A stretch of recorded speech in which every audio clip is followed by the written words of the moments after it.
Thank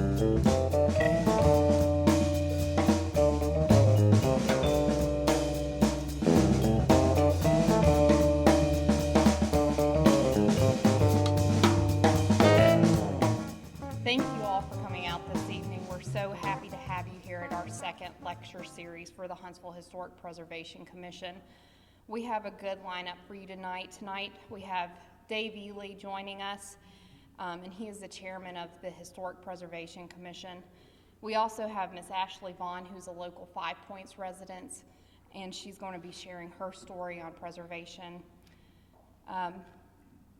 First up, we're going to have Dave present, and he's going to start off the series with a discussion on sustainability and preservation, and then we're going to move on to energy efficiency and weatherization and preservation with my own presentation, and we'll end our presentation set with one by Ashley Vaughn again on her story of preservation for her own home. So without further ado, I'm going to introduce Dave Ely, if you would come up and present.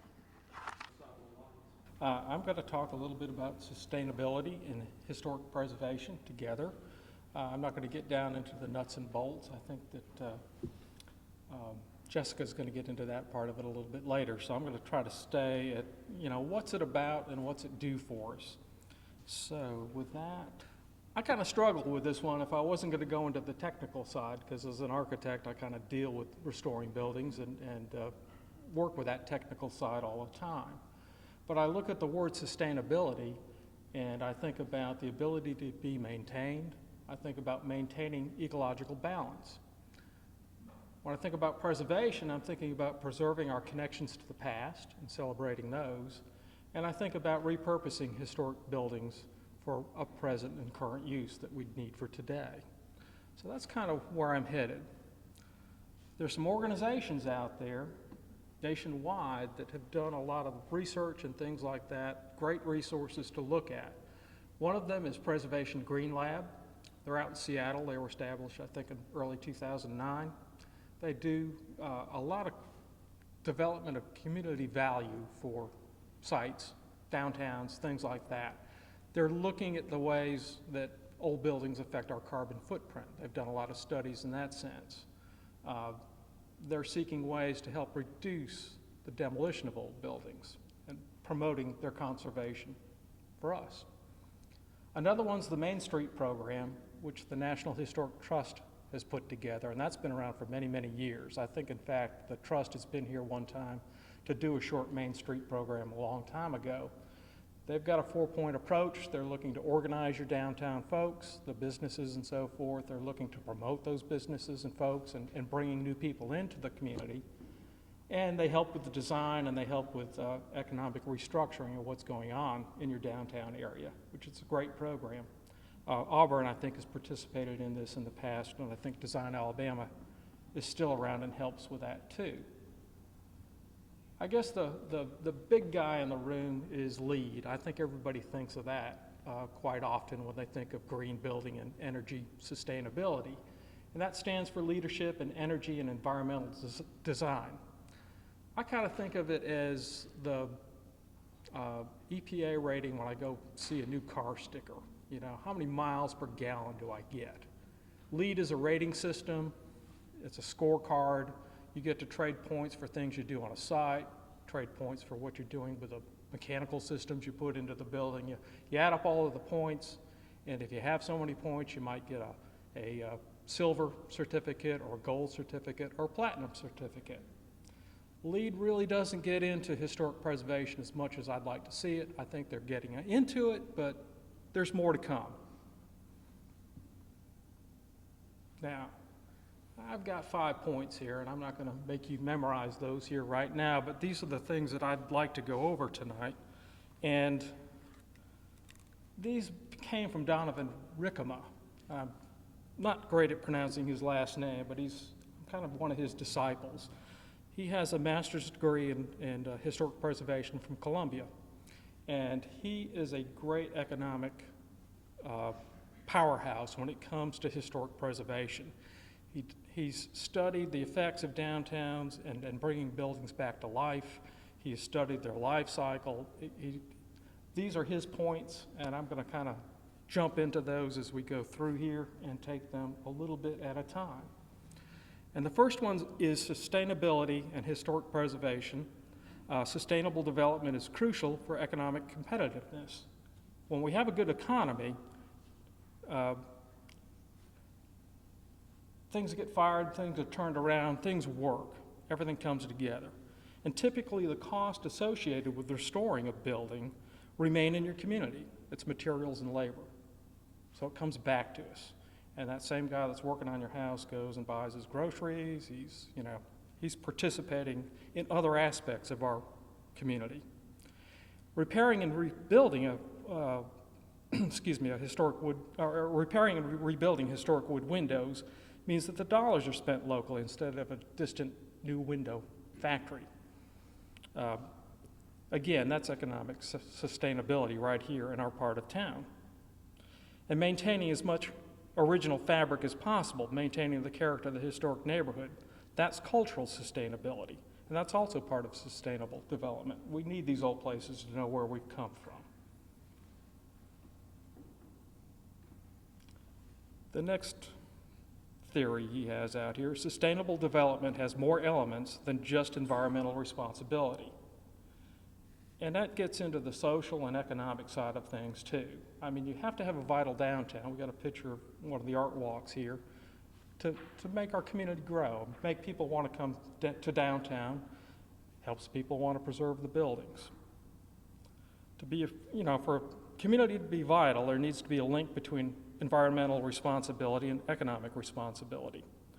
For a community to be livable, there needs to be a link between the environmental responsibility and social responsibility.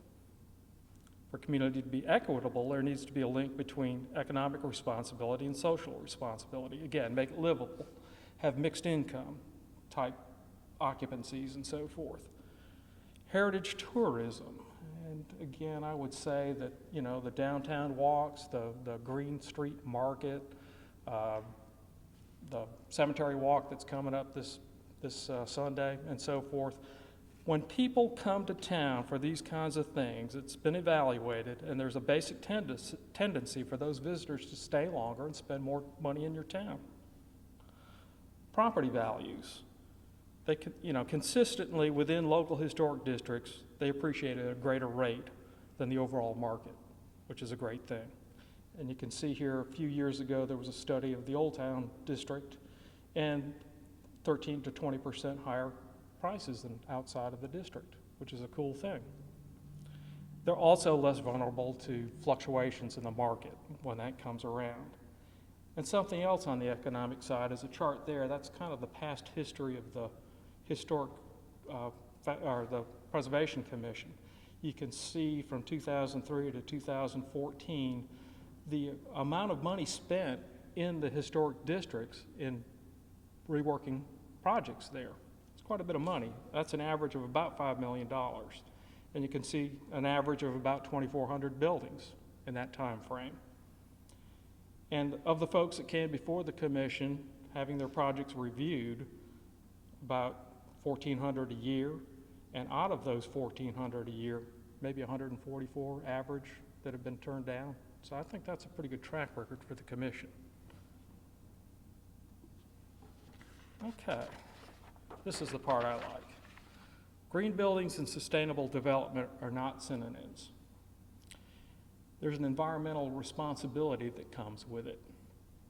We all recycle Coke cans, so I want you to imagine a downtown building that's maybe 25 feet wide, maybe 100 feet or so deep, and imagine that you tear it down and haul it to the dump. Well, that's about the equivalent of recycling 1,344,000 Coca-Cola cans, plus the time it took to do the recycling. That's a lot of energy, tremendous amount. Now, LEED and everybody else in the green world talks about embodied energy in building materials and so forth. And that's the energy that's expended in the creation of that building material and then the constituents that come from that. So here we got a picture of a steel mill smelting, a lot of energy in steel, firing brick in a kiln, getting it ready to build. So in Australia, they've calculated that the energy in existing building stock in their nation has the equivalent to 10 years of the total energy consumption of the entire country. The Green Movement focuses on annual energy use of a building, but the entire energy consumed in constructing a building is 15 to 30 times the annual energy use. It's quite a big difference. And Preservation Green Lab is measuring similar effects. So, say you do tear that building down, hopefully you don't. What do we replace it with? Historic buildings are typically brick that you see here, plaster, wood, lath, things like that. Those materials are among the least energy consumptive that you could build with. Compare that to new steel buildings, aluminum, plastic, vinyl, things like that. They're the most energy consumptive, probably aluminum being the worst. It takes a lot of electricity to smelt aluminum. Embodied energy savings increase over the lifetime of a building. A building lasting 100 years could use 25% more energy. That's more energy every year, and still have less lifetime energy use than a new building that might last 40 years. So saving that building, that embodied energy that's in that building is really saving our nation from carbon footprint. Also, when you save that building and restore it and put it to a new use, you're saving land in a way. You're not abandoning it and building something new on a green field or a brown field, or you're not tearing it down and leaving a missing tooth in a vital downtown area, something like that. Historic preservation is, in and of itself, sustainable development, yes. The adaptability of historic buildings is under-recognized. Again, a lot of folks have spent time in our districts and so forth replacing buildings, refurbishing the building, putting new uses into them, and it takes people. I've got pictures here, you bring life back to town when you revitalize your downtown. You bring people, again, with that mixed social economic basis. You've got new lofts and things that are coming into town that, have a striation of ability for folks to move in. I look at East Clinton Elementary School. It's here, and you've got the kids playing on the playground. I walk my dog almost every day at lunch, and I just love seeing the kids out playing in the field out there. Sometimes it's gym, sometimes they're just on the playground equipment. So, again, development without historic preservation is not going to work either. It's just not sustainable. So again, having these buildings is a good thing.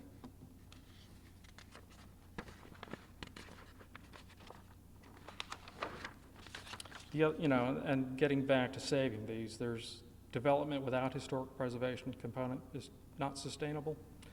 A lot of people talk about functional obsolescence, and they define that as when a building no longer meets the demand of the market. Most equate that with demolition again. And it should be equated with an opportunity again for the adaptive reuse. East Clinton Elementary is an example. The downtown buildings, again, Belk Hudson, and so forth. So what I wanted to do is just kind of take a little trip about what has Huntsville done. So I've got some pictures of downtown and some of the things here, starting with the historic districts. This is over in Old Town on Walker. This is at the beginning of the Old Town district, I believe, and that house was painted road stripe yellow, divided into 6 apartments. Was in pretty bad shape. A friend of mine owned it. Started the restoration work on that and so forth. In fact, I helped him put that scaffolding up because he was afraid of heights. And now it's, still, this is a recent picture, a very livable and lovable house in downtown. Other successes, a house right across the street was condemned. Bad shape, a fireman bought it, and of course the fireman works typically a few weeks on, and they get a few weeks off as a break. And during his time off, he had the ability to take that house apart one piece at a time, put it back together again. The picture at the lower left is after it was done, and then of course, within a few weeks ago, another picture taken. It's still a vital house downtown, being lived in. Downtown, I think there's successes there. the old downtown lounge. Somebody told me you could get a good lunch there. Uh, But, it was in pretty bad disrepair, but somebody took the time, Fountain Harburger and Associates, rebuilt that into their office building. Another great use. Reuse. How many people recognize that building? That was designed by Edgar Love. He was a famous architect in Huntsville. It's an old department store. Now, all of a sudden, again, this reoccurring energy thing and reuse of buildings and so forth, I think back to the 50s when we all moved out into the suburbs and we started going to the strip shopping centers. Downtown needed to re-image itself, make it look a little bit different. So there it is. They put a new skin on it, hoping that that would attract folks to downtown again. What I love is the back corner there. There's a couple of little windows winking out. They're just trying to be seen so that they could be remembered. But, a few years more go on and people start to see that it's nice to reuse these things, and this feels a whole lot more homier to me than a metal box. So they started the restoration process on this, and today it's a law office amongst other things that are inside it. So again, very vital, very usable, and brings people downtown. Another little strip area downtown too. You can see it probably there in the 70s, kind of run down, few stores left. Again, I think of that energy crisis and the oil embargo and so forth. Summerwood stove there. A lot of people were buying stoves, trying to heat their house with wood, thinking about solar and things like that. But here it is still today, recent picture, turned into offices and things. So again, we're reusing that stock. We're saving those kinds of things. And you look at the Terry Hutchins building, it's got businesses in it. It also has loft apartments and things like that, or condos in it. Got the new patios out there, the new balconies. Perhaps a success, perhaps not. Different people view it different ways, but Montesano, they had the lodge up there on the mountain. That's a 1946 photograph, and then a few years after that it burned. You see the old ruins. Again, revitalized, lots of weddings, lots of family get-togethers.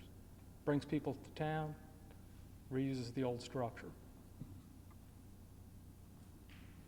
So, what does this mean to me living in an old house? I'll let you all read the caption there a second. But to me, living in an older house is very different from a modern house. The old home works and flows differently. It takes a little getting used to, and I always encourage folks, you need to live in that old home before you decide to make changes. Give it a year and a half, so that you understand how that old house works. It makes it so much easier. Tom Silva, This Old House. Love that guy. He's got a little quote here. Be true to the character of your old house. A lot of people who buy old houses because they like the neighborhood, but they may really want a contemporary look. If that's the case, fine. Keep up the outside. Buy the contemporary furnishings and things like that you want in the house. But don't take that old trim down. Don't take those old doors down. Keep those. If you want to paint it a funky color, great, do it. But you're going to make it easier down the road when you sell. Someone who likes old houses won't be saying, what happened to the old trim and doors? We're the caretakers of a craftsman work that may be 75 years or more old. They took pride in what they did, and they used materials that would last. The best technology around is over 100 years old. That's because it's still around. It works. Think reversible. Can the modifications I make be easily removed in the future? And that goes along with the energy savings too. Consult with local professionals that understand historic structures. There's a lot of craftspeople out there, there's professionals out there that understand how those homes work, and that's important when it comes to applying energy-saving techniques to your homes. An old house needs to breathe, there's different things, there's different ways to insulate and seal that up and still maintain its livability. Educate yourself. There are many sources on the web to read. The National Park Service provides preservation briefs on just about any subject you can think about on preservation topics, from brick to windows to you name it. Read those, they're great. There are other trade organizations out there, such as the Association of Preservation Technology and the International Preservation Trades Workshop. They've got online presences. You can Google those sites, read through their blogs and so forth, and learn things there too. There's a lot of tricks and so forth there. So, let's see here. In closing, I want you to think of a pleasant memory. Got a nice picture up there. Think of something that makes you feel good. Now, we acquire our memories from a sound or a picture, or from a conversation, or from words in a book, or from the stories our grandmother told us. How's the memory of a city conveyed? Well, here's what Italo Calvino, an Italian journalist, wrote. The city does not tell us its past, but contains it like the lines of a hand, written in the corners of the streets, the gratings of the windows, the banisters of the steps, the antennae of the lightning rods, the poles of the flags, every segment marked and turned with scratches and indentations and scrolls. The city tells its own past, transfers its own memory largely through the fabric of the built environment. Historic buildings are the physical manifestation of memory, and it is memory that makes places significant. And Donovan goes on, what is the whole purpose of the concept of sustainable development? It's to keep that which is important, which is valuable, which is significant. The very definition of sustainable development is the ability to meet our own needs without prejudicing the ability of future generations to meet their needs. We need to use our cities, our cultural resources, and our memories in such a way that they are available for future generations to use as well. Historic preservation makes cities viable, makes cities livable, and makes cities equitable. And if you're interested, Donovan Rickema is going to be in Tennessee at the East Tennessee Preservation Conference in a couple of weeks.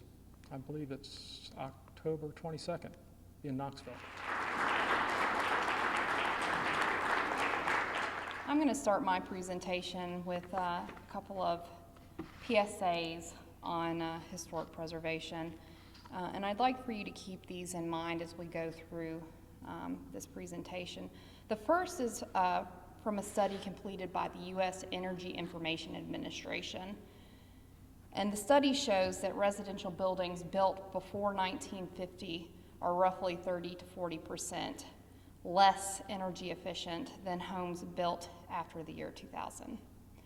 Before you start sweating, I want to emphasize that this study was completed on buildings that had absolutely no weatherization practices implemented on them.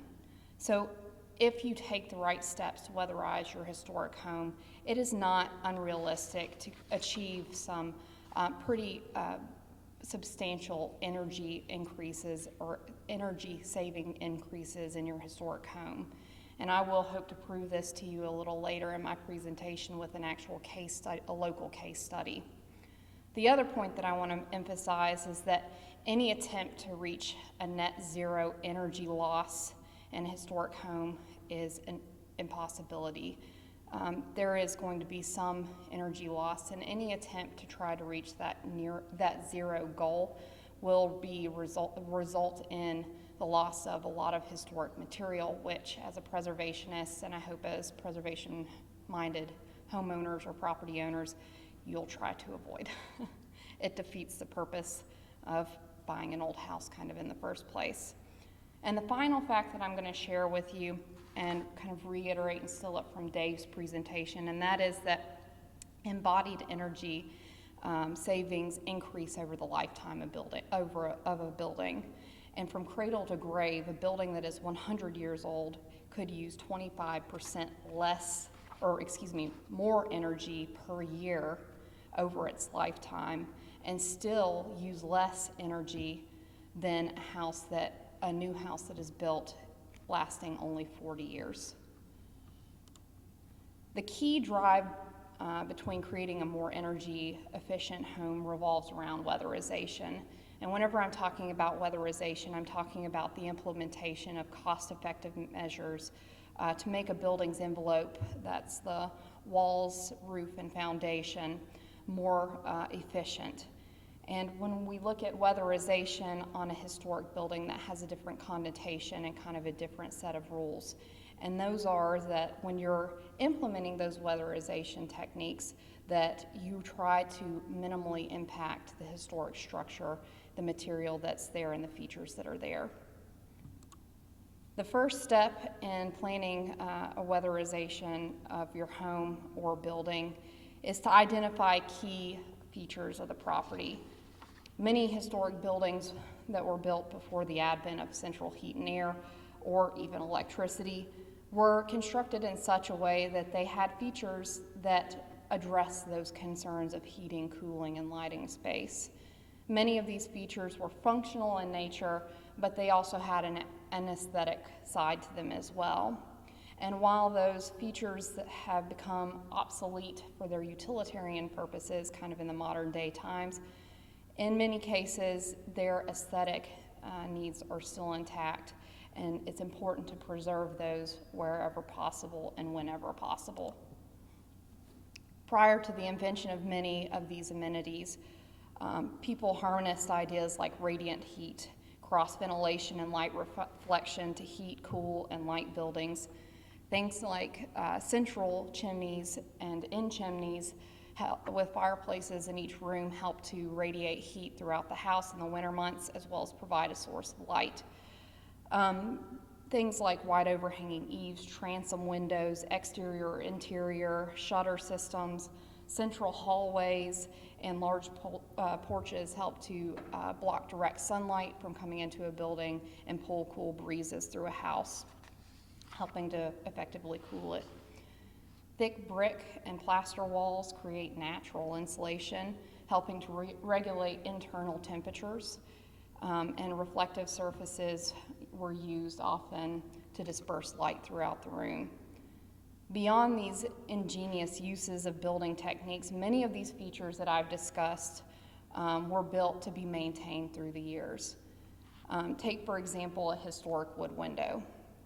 Those windows, in many cases, were built to be taken apart, repaired, put back together, and reinstalled. You can remove putty, glass, window weights, rails, stiles, locking mechanisms. Those can all be removed, repaired, and put back together and put back into the wall to function as a window without adding any material whatsoever to the landfill. And when you add an exterior storm window or an interior storm windows to those existing historic windows, I get a complaint a lot of time that single pane glass does not block any air from coming in and out. But with the addition of storm windows, you can increase the insulation value of a historic window, and it can be competitive with any modern window, and sometimes for a fraction of the cost of having a modern window put in place. And it won't end up in the landfill as long as you repair it over time. Just a little side note, Dave and I will be putting on, with the help of the commission, a wood window repair demonstration in November. So if you're interested in that, keep your eyes open. We'll have information out for that shortly. So now that I've discussed historic features and covered the importance of protecting them over time, I'd like to move on to another important part of this discussion, which is areas for energy loss in a building. And energy loss in a building is usually the result of air infiltration, which occurs when air is transferred in or out of the building through cracks and other openings in the building's outer shell. Every opening in a building that leads to the outside walls is a potential area for energy loss. So loose-fitting windows, doors, gaps around the foundation, cracks around plumbing fixtures, ductwork, and electrical outlets even are typical sources of air infiltration. I don't know if you guys noticed when you came in, we do have outlet insulators at the front door if you're interested. It's important to identify these areas for air infiltration and properly insulate or seal them up.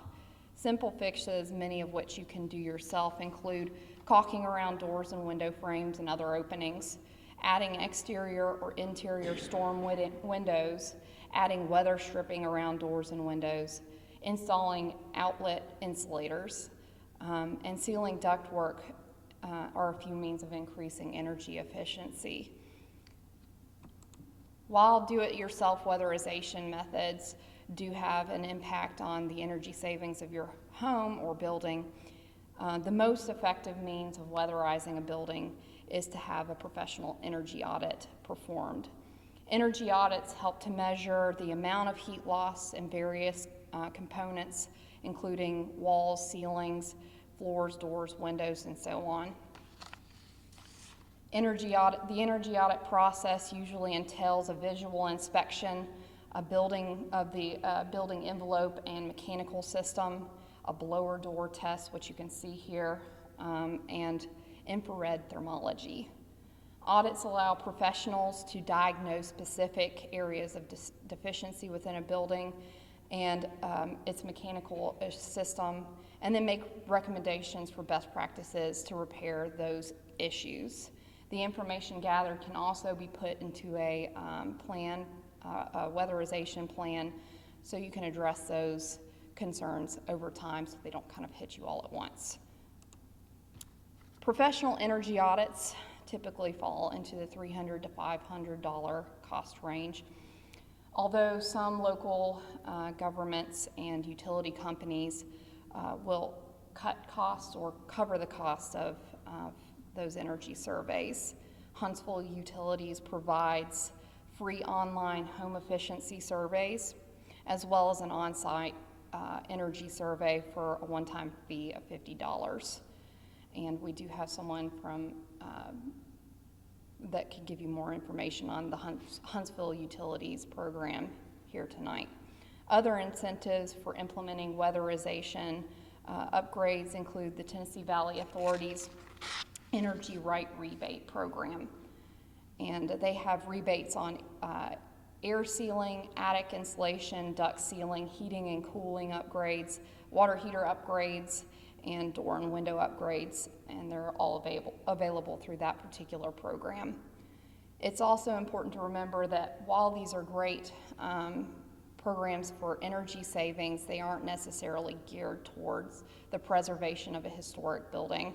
So it's important as a building owner that you monitor and make sure that any weatherization practices that are implemented don't negatively impact the historic character of your building. Now I'm going to share with you, kind of after I've shared with you the nuts and bolts, I'm going to get into my case study. And I'm going to use this to wrap up my presentation. So, in the wee hours of the morning of March 27, 1991, many Huntsvillians woke up to roughly 400 tons of Huntsville history being moved down the street in downtown Huntsville. The Humphreys-Rogers house, built in 1848, was being moved just over half a mile from its original location next door to the Coca-Cola bottling company to its new home on the corner of Gates Avenue and Fountain Circle. Many of you have probably passed this building today.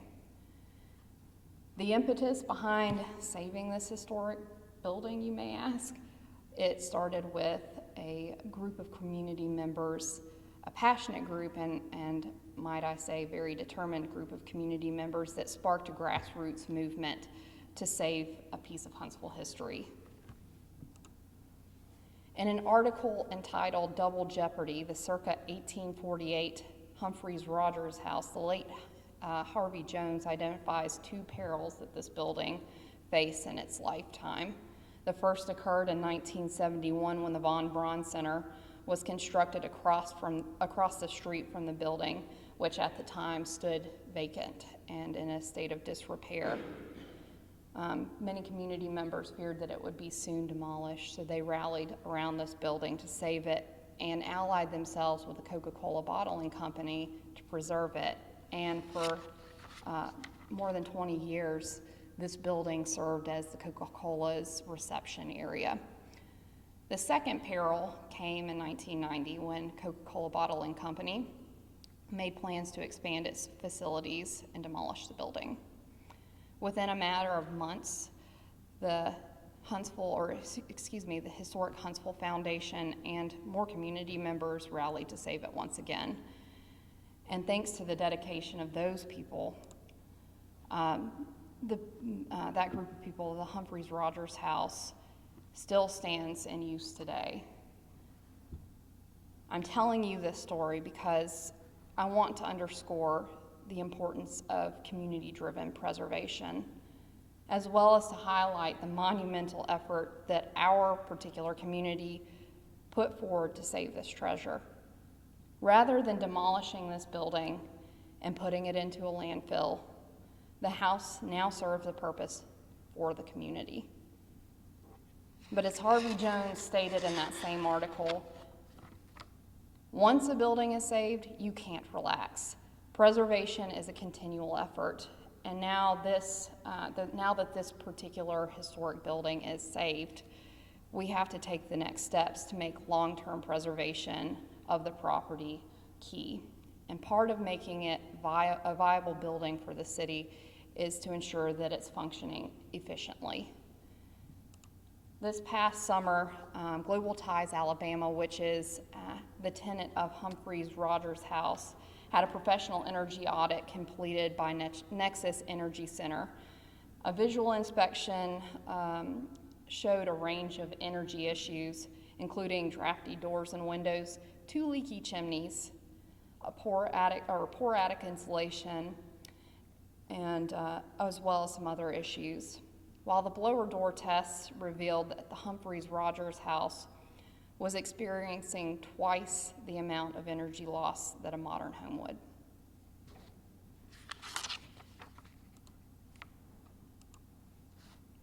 After an initial blower door test was completed, Nexus Energy worked to seal all accessible penetrations in the house.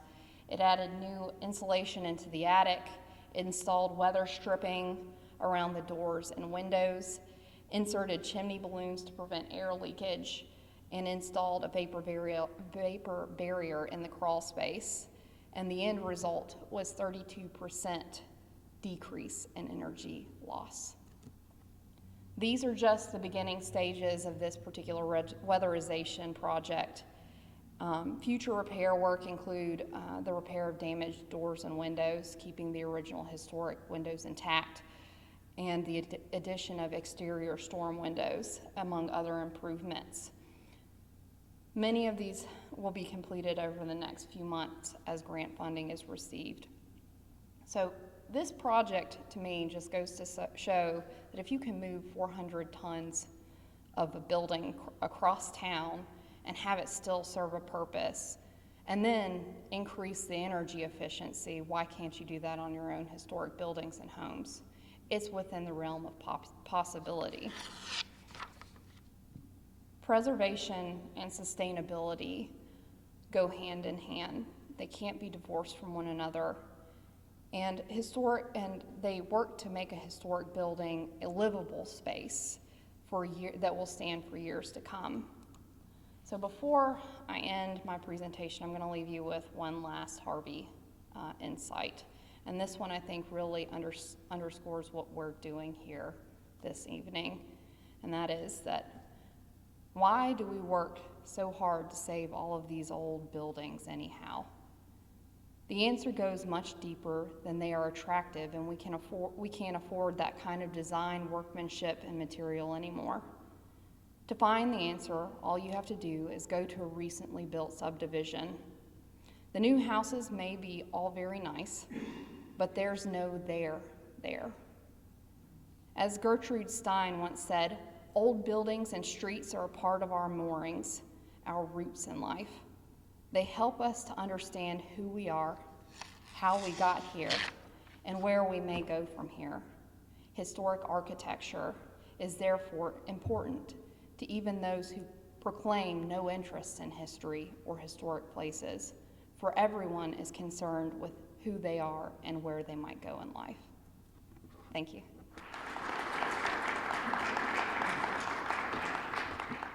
This is pretty easy for me to talk about. It's one of my prized possessions. It's like the dollhouse I never got for Christmas. So this is the beginning of the presentation of our O'Shaughnessy restoration. So when my husband first drove me by the house, which he's sitting in the back, on O'Shagnasty, I immediately fell in love. After updating a ranch house in South Huntsville, I began lusting after the mysterious vertical house. My father-in-law had owned the house since the 70s and had it as a rental property. He purchased it as a duplex and rented out each unit for over 30 years. My husband and I both became obsessed with the idea of restoring it back into a single-family residence as it was originally constructed and building our life together in East Huntsville. We first fell in love with the Five Points area thanks to a renovated attic apartment on Coca-Cola. It took us a year to convince his father to sell us the property, and the day he agreed, I put our house on Southside on the market. Side note, I'm a realtor. We received the keys to O'Shaughnessy in December. I remember it was a cold day when I opened the front door for the very first time. I was giddy with excitement and wonderment. After all, I had only been able to admire this house from a car window. That was a drive-by shot. While trying to drive by inconspicuously, because there was a tenant. Andy had memories of climbing on the roof when he was younger, but no real solid ideas about the layout. Floor plans were vague and sketched out on napkins during family dinners. But now, walking inside, I was finally able to enter and feel the house for the very first time. The upstairs unit had recently gotten new carpet installed over the layers of previous carpet, as well as new paint. Therefore, our game plan was to live upstairs while we restored the downstairs. Our first order of business was to assess what we actually had. Original brick on the porch, heart of pine floors, hidden, protected, if you will, under the layers of carpet, the original wall casings and window trim, 6 fireplaces. These are the 3 downstairs, and then of course there were 3 attached upstairs. The original sink and hood, transom windows. They were covered, but we found them. And then 12-foot ceilings, and then even all of the window weights. After a deep cleaning, which included removing a snake and alligator terrarium and cleaning up urine that we're hoping was from the tenant's dog, we discovered there was absolutely no plumbing under the kitchen sink. A Home Depot bucket was catching everything that went down the drain. I'll let that sit with you. A leak in the kitchen roof, and then the downstairs bathroom was beginning to cave in. You can't really tell from the picture, but if you stood on that bathroom floor, it was like a trampoline. Addressing these issues became our first major projects with the house. While we knew we wanted to maintain the original layout of the house, there were a few tweaks we made to fit today's lifestyle. We moved the plumbing of the washer and dryer from the kitchen into the bathroom. It was on the same wall, we just switched sides. We also added a doorway from the bathroom into the kitchen. Previously, you could only access the bathroom through the master bedroom. And in order to create a better flow, we opted to make the doorway from the dining room to the kitchen a little bit wider and to add the double doors, which, talking about energy, during the summers, whenever we would cook, it would help keep all of the heat trapped in the kitchen and not affect the rest of the house. Since the kitchen and bath area were originally the back porch that was converted in the 30s, the ceilings were incredibly low, especially compared to the 12 feet throughout the rest of the house. Once we had all the drywall down, the roof and framing repaired, we decided to keep the slope of the roof line. It really opened up the space. It's kind of hard to tell in the first picture, but yeah, you just felt cramped. The next step was to completely update all the plumbing and electrical. At this point in the restoration, we had received an offer on our home in South Huntsville. By the time closing rolled around, I think it was around March, we still didn't have running water or electricity. Luckily, we were involved in a theater troupe that kept us busy and not missing the comfort of having a home. Once we passed all the inspections, things started moving a lot quicker. In just a flash, so it seemed, insulation and drywall was complete, and we began tackling the projects we could handle ourselves. Ripping out the carpet and refinishing the floors. There's Andy. Painting the walls, the ceilings and trim, refinishing the clawfoot tub, which my dad helped, thank you, and we got that in Decatur for $100. Choosing the flooring for the kitchen and the tile for the bathroom. Unfortunately, we didn't have all the original trim or thresholds. However, we had all the pieces custom made to match, so everything blends seamlessly throughout the house. At this point in the process, we were able to move in downstairs and finally start living in the property. A working kitchen, a hot shower, and an actual bedroom without snakes, all the comfort of our four walls. We took a break from tackling the upstairs once we reached a pretty large hurdle, the upstairs bathroom. My original inclination was to remove the bathroom completely, as it was not original to the house. Friends and family said I was crazy to want only a one-bath house. Why not turn one of the rooms into a huge bathroom and closet combination? Well, I don't really have the need for a super bathroom, and I'm not really a fan of closets. They just become cluttered. We toyed with the idea of just having a commode and a sink and how small of an area we could squeeze everything into. After meeting with more than 5 plumbers to try to work out our game plan, we were completely discouraged. Because the upstairs plumbing was added on, the previous homeowners ran it on the exterior, north-facing wall of the house. So plumbers were telling us either they couldn't do the job, they wouldn't do the job, or they required us to do extensive adjustments to the downstairs wall we had just finished. We finally agreed on resorting to the original gut feeling: no upstairs bathroom. Once this decision was made, we began working on the house with a game plan in hand. Because of the duplex aspect, the upstairs needed more work to get it back to the original layout. Thankfully, our neighbor's house, may she rest in peace, Vera, was an identical floor plan, and she never made any changes to the upstairs. So we had to remove a few walls that were built to create the front door and the landing of the second-story unit. We had to get approval to add back a window that was once removed, and there's Tiny. Sorry, that got me off. We had to get approval to add back a window that was once removed to make room for the bathroom. You can see the bathroom window in the left-hand picture, and the window space, like where the wood is different, is where the window we added back in. Okay. When Vera allowed us to tour her property and take notes and photos, we saw her gorgeous tongue-and-groove ceilings. One afternoon, while I was photographing a wedding, Andy decided to take it upon himself to break away the drywall to see if we had them as well. Lo and behold, hidden behind the smoke-stained drywall, there they were. After pulling away all of the drywall, restoring the original layout, updating the electrical, and adding insulation, we were finally able to see a light at the end of the tunnel. We had the ceilings completely restored, clean, primed, and painted. We had brand new insulation and drywall put up. The drywall had to come through the front window. That was absolutely nerve-wracking. Upstairs on the crane, we stood across the street and just hoped that nothing would crash down on our house. We pulled up 3 layers of carpet and spent 3 to 5 days removing carpet glue with a wallpaper steamer, 12-inch squares at a time, which, just a side note, if any of you ever are in this process or going to be in this process, when you get to that glued, tacky crap, that wallpaper steamer was like a godsend. I just read the internet, and someone, I think on a This Old House forum, suggested it, and I thought it was absolutely crazy, and it was the best thing. It was so great, because we were sitting there and fighting and all about like what to use, and there it is, a wallpaper steamer. So we had painted the walls and polyurethane the heart of pine floors, and eventually we had an upstairs living space, an office, a guest bedroom, and a music room. Finally, a complete house. Restoring a house is always a process. There's always a project. Currently, we are working on getting our foyer and staircase landing back to the original materials. We're hoping for heart of pine floors that are able to be refinished. We would love to eventually strip the paint from the staircase. It would be great to have all of the transom windows actually work. And one day, it would be nice to try to get a screened-in back porch approved. What a dream it would be to recover the original wood exterior. If we could get the fireplaces working again, how great would that be? There are so many little projects in between the large ones to keep our minds racing and our weekends busy. One of the most important things to remember when restoring a property is to listen to the house. Generally, with historic properties, the house was built with the ideal layout that takes into account its environment. Before we moved into the house, I had ideas to move walls and to open up rooms, but once we walked through it, I completely changed my mind. The house was perfect. A few small adjustments were made that didn't affect the integrity of the house. We quickly learned our place in the house's history. We are here to provide it with new energy, yet respect the previous life that came before us. Thank you so much.